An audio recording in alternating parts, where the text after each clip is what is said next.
그곳의 기업은 바로 한국가스기술공사인데요. 일단 어떤 기업인지부터 한번 확인해 볼게요. 네, 사실 또 당황스러운 오프닝이었지만 어쨌든 우리에게 꼭 중요한 역할을 하는 공공기관의 성격을 담은 기관이 바로 한국가스기술공사입니다. 93년도 5월에 설립이 되어 한국가스기술공업이란 명칭으로 시작을 했던 사업이고요. 2005년 3월 시작으로 현 회사의 이름으로 명칭이 바뀌어져 있습니다. 현재 본사는 대전광역시 유선구에 위치를 해 있고요. 결국 한국가스공사 계열의 준시장형 공기업에 해당의 느낌이 있습니다. 주요 해당되는 사업의 전반적인 내용들이 천연가스 생산과 공급 설비에 대한 유지 보수, 그리고 가스 관련 설비에 대한 엔지니어링, 그리고 각종 기술 개발에 대한 역할과 노력을 이어가는 기관입니다. 전체적으로 사명의 특징에서부터 알 수 있듯이 가스 기술에 대한 부분에 대한 많은 개발과 투자, 이로 인한 안정적인 가스와 전력 공급에 이바지하기 위한 기업의 성격을 담고 있고요. 결국 신뢰성이 생명인 이 가스 안정과 가스 기술에 대한 면에 있어서 많은 기여와 노력을 이어가는 기업입니다. 제주라든지 평택, 인천, 통영, 삼척 등 5개 생산 설비 기지가 현재 분포가 되어 있는 것이 특징이고요. 유지 보수와 안전 점검을 위한 기술과 품질의 개발과 노력을 이어가는 그런 기관입니다. 국내 최초로 고부가 가치 핵심 기술인 액화 천연가스 저장 설비 설계, 국산화를 실현해서 기술 경쟁력까지 겸비한 앞으로가 더 기대되는 공공기관 한국가스기술공사입니다. 네, 요즘 또 천연 에너지에 대한 관심이 높아지고 있어서 한국가스기술공사에 대한 여러분들의 관심도 클 것 같습니다. 공기업 속에서 꼭 확인해야 될 게 바로 설립 목적이거든요. 네. 좀 전해주시면요. 이쯤 되면 이제 저희 방송의 안방마님답게 명확하게 이 다음 순서가 뭔지 정확하게 짚어주신 것 같습니다. 네. 공공기관은 맞습니다. 설립 목적이 분명한 기관들이기 때문에 이 기관의 설립이 왜 되었고 어떠한 이유로 설립되었는지를 안다면 기관을 이해하기가 좀 더 수월해지실 수 있습니다. 준비된 화면과 함께 한국가스기술공사가 어떠한 취지로 설립되었는지 만나보시죠. 일단 해당 설립 목적 부분이 나와 있는 건 한국가스공사법 시행령 제1조에 나와 있는 목적부터 보겠습니다. 이 령은 한국가스공사법에서 위임한 사항과 그 시행에 관련된 필요사항을 정함으로 목적을 한다. 제13조를 보면요. 투자 또는 융자할 수 있는 사업이라고 해서 천연가스 또는 액화 석유가스에 관한 연구와 기술 개발과 관련된 사업, 천연가스 냉열 이온 사업, 가스 안전관리와 관련 연구 사업, 도시가스 사업에 대한 일반 도시가스 사업, 기타 공사의 사업과 관련된 사업 등 관련된 설립 목적에 입각해서 여러 가지 내용들이 준비가 되어 있고 결국 한국가스공사와 한국가스안전공사와 한국가스기술공사 간에 이 연결되어 있음에 맞게 가스기술공사의 역할이 성격이 명확하게 드러나 있음을 확인할 수 있고요. 천연가스 생산 기지 및 전국 주 배관망 등 천연가스 설비의 예방 점검 그리고 책임 정비에 대한 목적에 맞게 한국가스기술공사의 역할을 이 해당 목적을 통해 확인할 수가 있습니다. 또한 LNG 저장 탱크 및 관련 설비, 유사 플랜트 설계 등 엔지니어링 사업과 관련해서 주 수행을 목적으로 한다는 점을 해당 시행령과 관련된 내용들을 순차적으로 확인을 하면서 본다면 한국가스기술공사의 성격을 확인할 수 있습니다. 네, 정말 확실한 사업 목적을 가지고 있는 것 같은데 이 한국가스기술공사가 어떠한 과정들을 거쳐서 지금 에너지 기업으로서 우뚝 설 수 있었는지 그 연역도 한번 확인해 보죠. 예, 사실 그 연역이라는 게 되게 깁니다. 그래서 네. 일일이 연역을 다 확인한다 해서 이게 100% 그 기관에 이것만 다 익히면 그 회사에 들어갈 수 있어요. 이런 내용들은 아니지만요.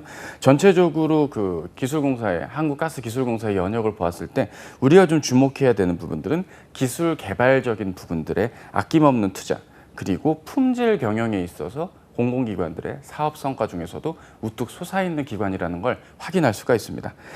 일단은 그 준시장형 공기업으로 지정됐던 2017년 2월 이전부터 하더라도 삼척기지, 인천지사, 플랜트 사업단 신설과 같이 주요 가스기술공사에서 요구되는 기술 개발과 이에 준하는 다양한 사업들을 이미 일찍이 시도를 해오고 있었다는 것을 확인할 수 있고요.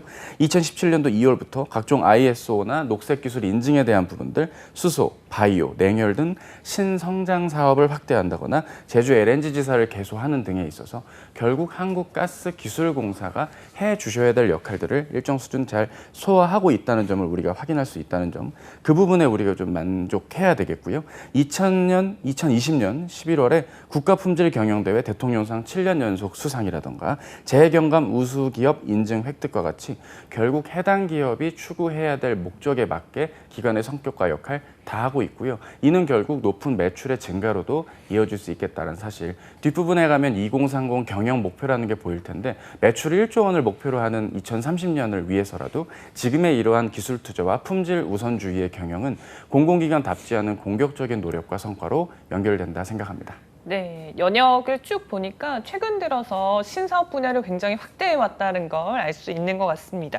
지금 그러면 어떤 사업들을 진행하는지 좀 구체적으로 소개해 주세요. 예, 일단은 뭐 대표적인 게 천연가스 설비와 관련된 정비 사업이 가장 메인입니다.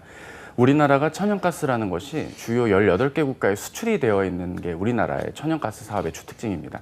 뭐 말레이시아라든지 카타르, 미국, 호주 등에서 러시아 등에서 천연가스를 수입을 해오는 것을 시작으로 가스 관련된 사업이 이어지게 될 텐데요. 그 기술적인 요소에서 우리가 좀 더 개발을 하고 안정적인 가스 공급을 위해서 노력을 하는 사업들이 이루어지고 있습니다. 각종 엔지니어링 사업, 그리고 해외 정비 사업, 에너지 건설 사업, 안전보건, 환경 품질과 관련된 노력들, 기술력이라든지 신성장 사업에 대한 연구 개발도 꾸준히 이어가고 있다는 점이 특징입니다. 특히 신기술 제품에 대한 개발과 판매 사업에 좀 우리가 주목해야 될 텐데요. LNG라든지 수소가스 충전 사업을 위한 EPC와 ONM 바이오가스 관련 사업들, 냉열 등 천연가스 특성을 이용한 에너지 사업들, 그리고 이에 위시한 다양한 부문에서의 에너지 관련 사업을 연구 개발하여 보다 더 차별화된 기술 개발을 위해 많은 곳들과 제휴, 협력, 그리고 연구 개발이 이어진다는 점이 특징입니다. 전체적으로 한국가스기술공사는 본인들이 기술 개발에 투자한 만큼 사업의 성과에 영향을 주고 그 다음 성과를 위해서 또 다른 투자를 이어가고 결국 공공기관이 갖춰야 될 이상적인 모습을 진행하고 있다라고 볼 수 있습니다. 혹자들은 이렇게 말하거든요. 한국가스공사가 코가스고 한국가스기술공사가 코가스 테크다 보니까 한국가스공사가 일을 안 주면 뭐 돌아가지 않는 기업 아니야? 뭐 이렇게 좀 안 좋게 평가하시는 분들도 걸어 계십니다. 거의 다 그렇다는 게 아니라 아주 쬐끔.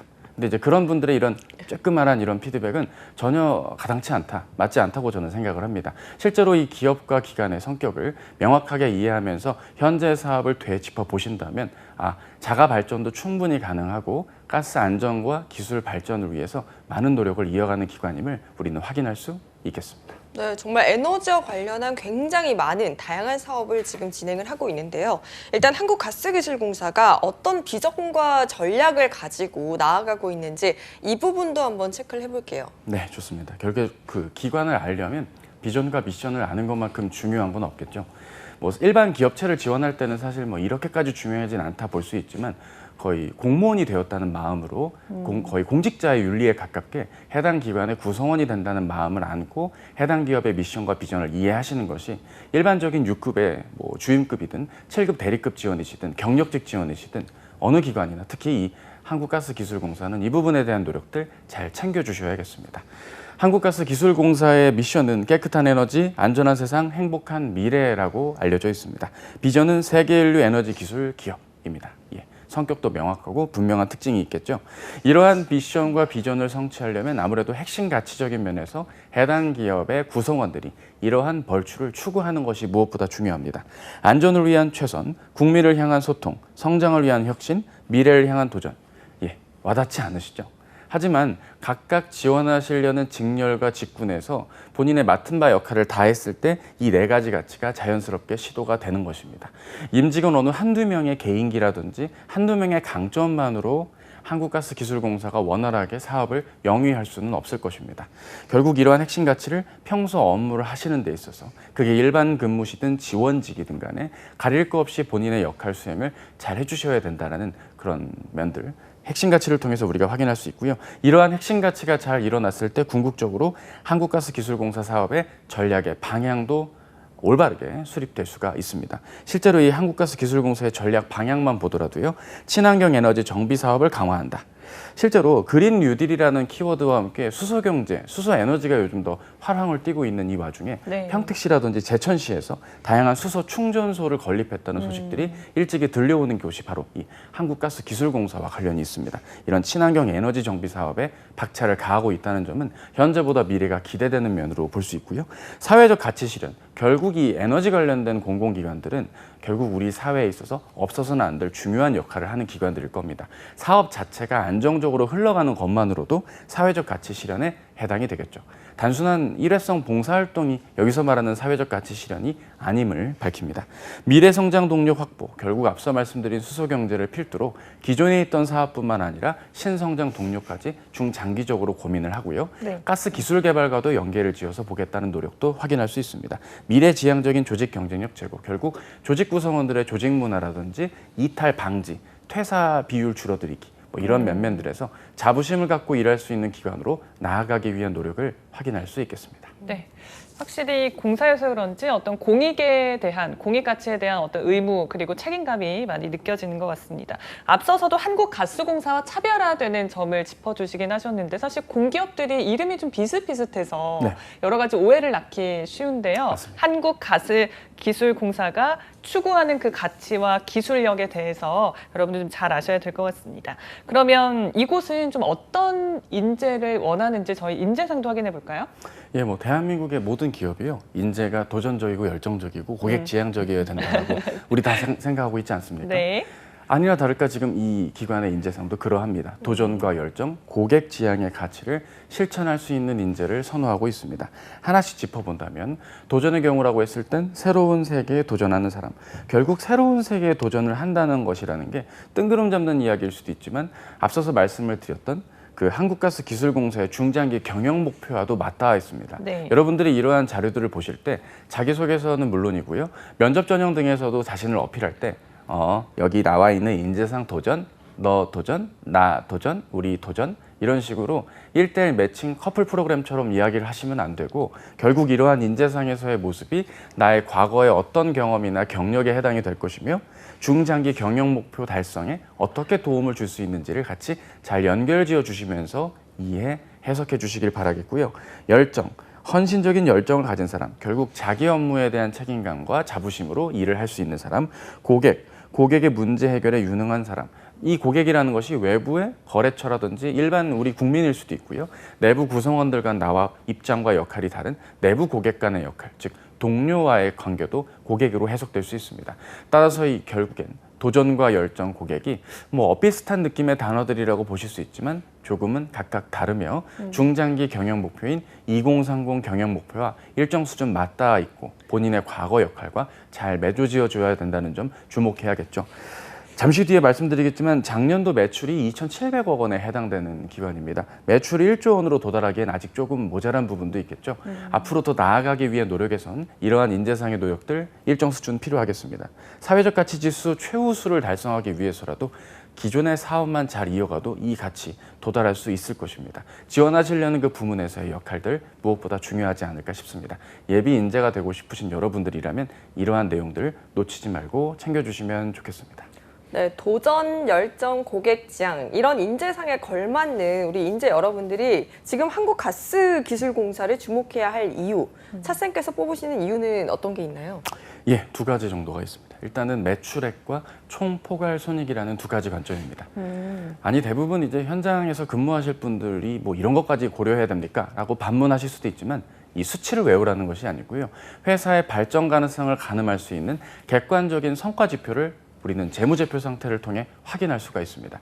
실제로 해당 기간의 그 매출액을 한번 제가 검색을 해봤습니다. 네. 2017년도에는 2,200억대 수준이고 증가를 하다가 코로나19로 어려워진 시기를 감안하더라도 2020년에 2,722억 3천만 원까지 완만한 증가세를 보여주고 있습니다.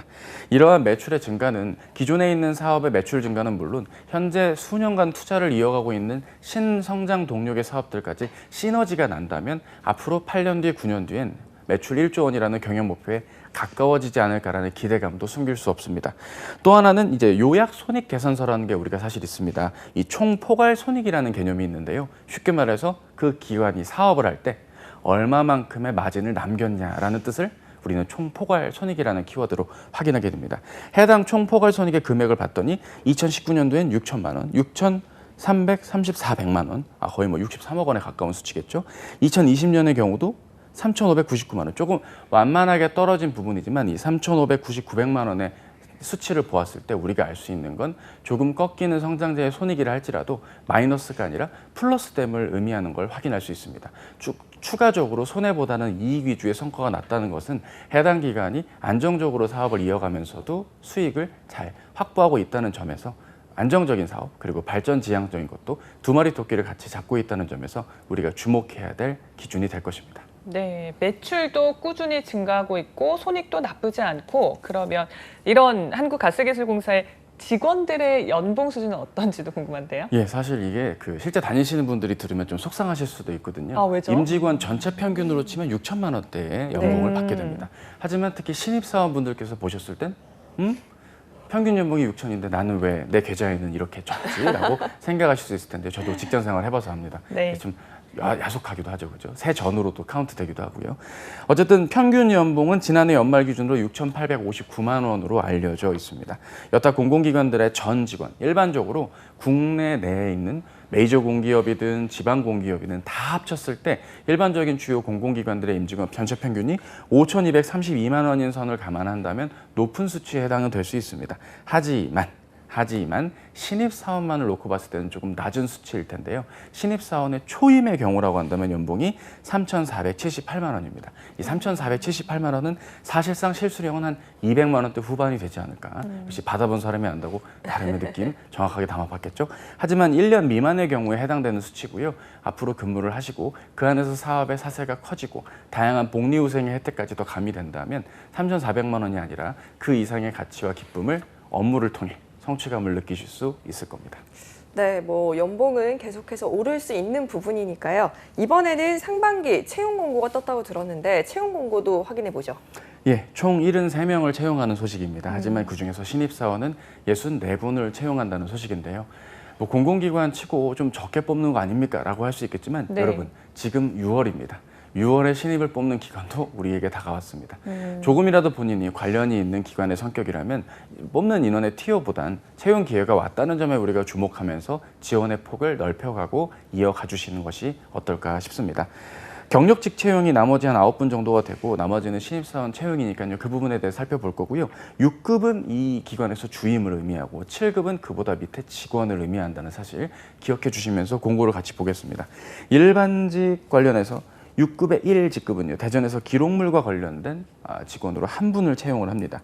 별정직 무기계약직으로 대전에서 경비, 청소보조, 사무보조인데 우리가 예상할 수 있는 그런 직무라고 볼 수 있고요.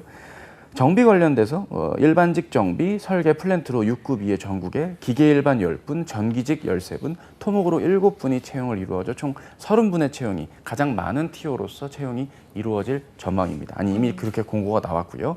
이어서 일반직 설계로 6급 이의 서울과 대전 등지에 건축과 화공직렬로 한 분씩 채용이 예정이 되어 있습니다.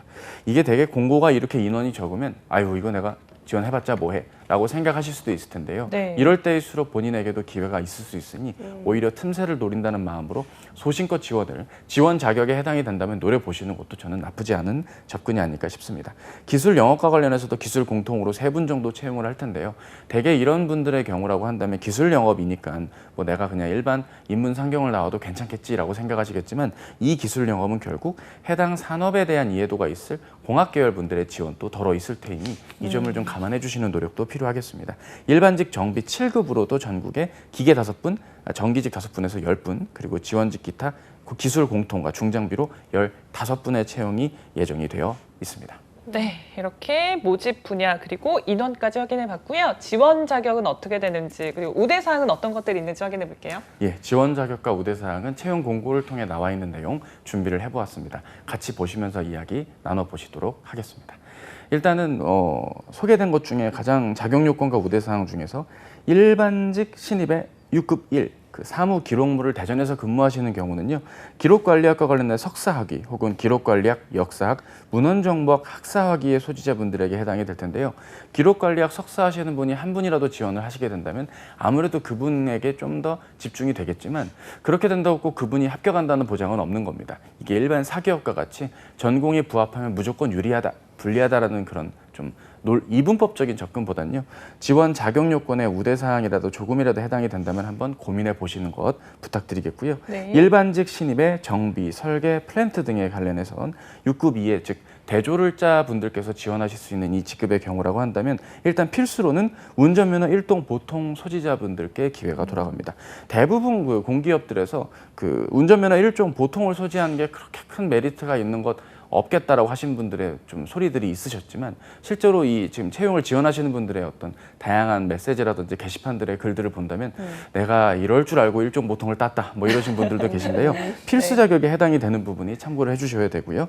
필기 전형에 적용될 수 있는 직무 관련 자격증, 관련 기능사 이상의 자격이라든지 토플, 토익, 탭스, 오픽, 토스 등의 기준 점수, 뒷부분의 기준 점수들을 소개해 드리겠지만 해당 기준 점수 이상을 확보하신 분들께 기회가 주어지게 됩니다. 또 6급이의 일반직 설계와 관련해서 건축 화공과 관련해서도 기사 자격 이상의 자격들, 사실상 건축과 화공과 관련된 전공을 하신 분들의 경우라고 한다면 기사 자격을 하나 내지는 2개 정도 확보하신 분들에게 관련 기사가 큰 도움이 될 수 있다는 사실, 영어 점수도 마찬가지고요. 기술 영어과 관련해서도 영어 점수와 어학 점수 그리고 각종 국제 공인 자격증, 뭐 PMP라든지 뭐 CP3P, CPSM 뭐 다양한 형태의 공인 자격들이 있겠지만 이 자격을 취득하신 분이 이 전형까지 찾아서 지원을 하실 거에 대한 건 조금 의문은 듭니다. 혹은 국내외 에너지 플랜트 사업 혹은 영업 설계와 관련된 업무 수행 경력자, 일반 기업체에서 이와 유사한 성격의 일들을 했던 에너지 관련 기업의 현직자분이 지원을 한다면 모를까 이러한 경력을 가진 분들이 생각만큼 많지는 않습니다. 뭐 그렇다고 지원 자체가 없을 거라고 제가 뭐 여러분께 안심을 시켜드리려는 것이 아니라 이러한 우대 사항들을 보고 지레 겁을 먹고 아 이거 내가 아니구나라고 일찍 단념하시기보단 틈새 시장에 잘 맞게 아 이러한 우대 사항에 맞게 나는 그럼 입사를 위해서 어떤 준비와 노력을 해야 될까라고 고민해 주시고 생각해 주시면 어떨까 싶고요. 정비직과 관련된 내용들은 뭐 채용 공고를 통해서 뭐 졸업 사항 조건들 그리고 운전면허 보통 1급 등의 내용들 기타 다양한 사항들도 건설기계 조종사라든지 역시나 일종 보통 혹은 대형 운전면허 소지하신 분들께 일정 수준 지원 자격에 필수 혹은 우대 사항에 해당된다는 사실 기억해 주시면 좋겠습니다. 지금 말씀해주신 부분들 외에도 우리 지원자분들이 꼭 필수적으로 갖춰야 할 요건이다 이런 부분이 있을까요? 예, 아무래도 어학 점수가 해당이 될 것입니다. 어느 공공기관이나 이 어학 점수가 기준이 안 된 적은 없겠죠. 네. 해당 내용들에서 우리가 유의해야 되는 건 꼭 뭐 예를 들어서 어떤 커트라인의 점수 이상이어야만 지원을 한다라고 착각하시기 쉬울 텐데 그렇진 않습니다. 그 이하여도 지원은 가능하지만 우대 사항에 해당될 수 있다는 점도 잘 유의해 주시는 게 필요하겠습니다. 토익 810점이 아무래도 그 기준이 될 것입니다. 800점도 아니고 810점이 뭐니? 이러면서 속상해 하시는 분들이 계실 텐데요. 예, 810점이 기관의 선택과 기준이니 그 점을 감안해 주셔야 되고요.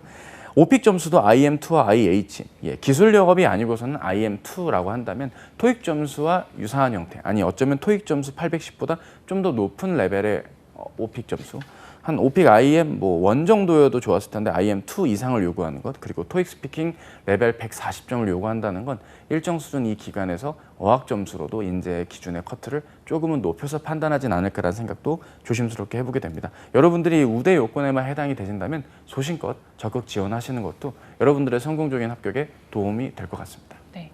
쌤, 그러면 이 기준 점수만 넘으면 우대 점수는 똑같은 거예요? 아니면 고고익선인 거예요? 예, 고고익선에 똑같습니다. 똑같은 똑같네요. 부분이고요. 다만 이제 심리적으로 합격하신 분들의 내용을 봤을 때 네. 나는 900을 받았기 때문에 붙은 것 같아요. 그럼 내가 850이니 더 올려야겠구나. 물론 이제 이 기관만 지원한다면 그러한 논리가 성립이 뭐 안 되겠지만 다른 기관까지 넓혀서 지원을 하신다거나 뭐 사실 대부분 이제 공학 계열 분들의 많은 지원이 있을 기관인지라 어학 점수에 대한 그 바운더리가 좀 낮으실 수도 있습니다. 혹은 사기업과 공기업을 같이 지원하실 경우라고 한다면 외국계 기업까지 생각을 하셨을 때 본인의 어학 점수, 말하기 점수를 평소에 좀 높여 놓으신다면 이러한 고민과 어려움 없이 바로 지원은 가능하시겠죠. 네, 좋습니다. 자, 이번 주 자기소개서 필기 그리고 면접 전형까지 다루는 시간이 따로 있으니까요. 저희 오늘은 서류 전형의 특징 그리고 준비할 때 유의할 점만 좀 살펴볼게요. 예, 서류 전형의 특징이라고 한다면 전체적으로 지원하는 모집 공고에 있어서 인문상경 계열 분들이 지원하실 만한 자리는 사실상 없다고 보시는 게 좋겠습니다. 다른 기관들과 달리 일반직, 별정직, 지원직과 관련해서 적격 검사가 일정 수준에 해당이 되시는 분들께 응시의 자격이 주어진다는 점도 특징이라고 볼 수 있고요. 일반직의 영구직, 그리고 별정직의 경비, 청소, 그리고 지원직의 중장비의 경우는 서류 전형 고득점자 순으로 면접 전형 대상자를 선발한다는 점, 채용 공고 사항에 나와 있는 특징에 맞게 지원을 해주시는 게 좋겠고요. 무엇보다도 이 한국가스기술공사의 경우는 여러분들께서 조금은 좀 라이트하게 생각을 하고 가셨다가 이후에 전형들에서 좀 어려움을 겪으시는 경우들도 존재를 합니다.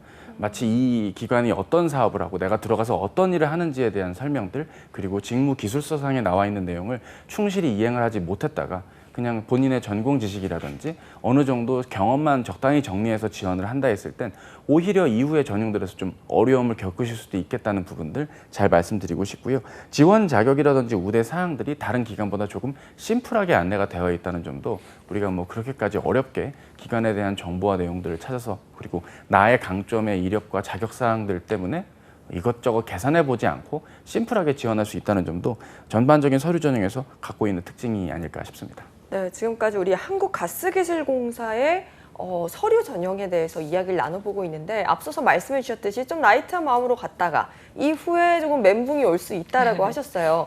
이번 채용에 있어서 조금 특징이라는 게 있는 걸까요? 사실 TO가 적기 때문에 다른 에너지 발전 공공기관 대비 TO가 적은 점이 우리에게 좀 눈치 게임 아닌 눈치 게임으로 또 보실 수가 있습니다. 이걸 내가 지원을 하는 게 나의 시간 관리상 유리할까 불리할까. 만약에 지금 어느 정도 공백기가 일정 수준 길어지신 상황이시라고 한다면 너무 재단하거나 좀 걱정을 많이 하시기보단 일단 지원 자격과 우대 사항에 조금이라도 해당이 되신다면 적극 지원을 해보신 후에 필기 전형과 이후에 면접 전형에 돌입해 보시는 것을 추천을 드리고 싶고요. 그렇지 않으신 경우라고 한다면 본인이 현재 진행 중인 다른 기관들의 일정들, 이미 공기업 취업이 메인이신 분들의 경우라고 한다면 한번 뭐 지원 자체에 의미를 두는 것도 저는 나쁘진 않다고 봅니다. 아예 지원을 안 하시기보단 조금이라도 지원을 하셔서 본인의 합격을, 그리고 경쟁률적인 면에서도 우위를 선점하시는 그런 지원 전략이 필요하겠습니다. 네, 좋습니다. 끝으로 지원자분들께 한 말씀 해주시면요. 뭐 일찍이 저희 방송에서는 한국가스공사도 다뤄봤고요. 한국가스안전공사도 다뤘습니다. 여기 오늘 왜 안 다루나 했는데 마침내 다루게 되었네요. 전체적으로 해당 기관의 발전상은 분명 기대가 큽니다. 인터넷상과 온라인상에 떠도는 정보는 잊으십시오. 여러분들이 생각하시는 공공기관 그 이상으로 현재에 대한 투자, 미래에 대한 도전을 아낌없이 투자하고 있는 그런 기관입니다. 구성원이 된다면 좋은 기회가 될 테니까요. 여러분들의 자격과 기준에 맞게 적극적인 지원 부탁드립니다.